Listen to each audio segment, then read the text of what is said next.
अध्यक्ष महोदय, ग्रामीण भागातील शेतकऱ्यांसाठी मातोश्री पांधन रस्ता योजना ही अत्यंत महत्त्वाची आहे।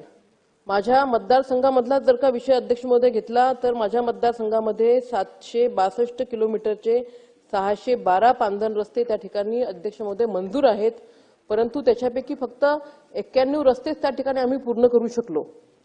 हे काम प्रगतीपथावरती असताना अध्यक्ष महोदय दिनांक 5/12 अध्यक्ष महोदय एक शेतकऱ्यांच्या दृष्टिकोनातून एक महत्त्वाचा विषय आहे। कुसुम किंवा मागेल त्याला सौर कृषी पंप ही योजना सुरू झाल्यापासून पारंपरिक पद्धतीने कृषी पंपाच्या वीज जोडणी बंद केली आहे।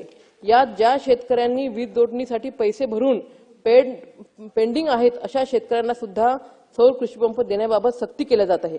कुसुम किंवा मागेल त्याला सौर कृषी पंप योजनेचा एका लाभार्थ्याला एकदाच अनुदानाचा लाभ त्या ठिकाणी भेटणार आहे।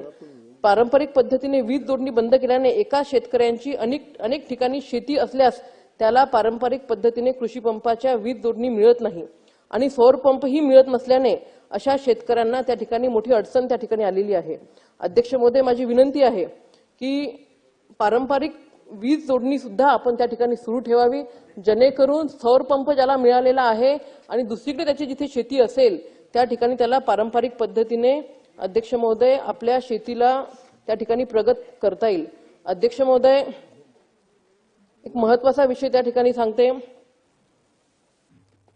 दिनांक 1 फेब्रुवारी 2019 नंतर ज्या शेतकऱ्यांकडे खरेदी, बक्षीसपत्र, वारसा हक्क व मृत्यूद्वारे जमीन आलेली आहे त्या शेतकऱ्यांना 5 वर्षाचा कालावधी संपेपर्यंत या योजनेचा मुख्य आपले नमो शेतकरी महासन्मान योजनेचा लाभ त्या ठिकाणी घेता येत नाही।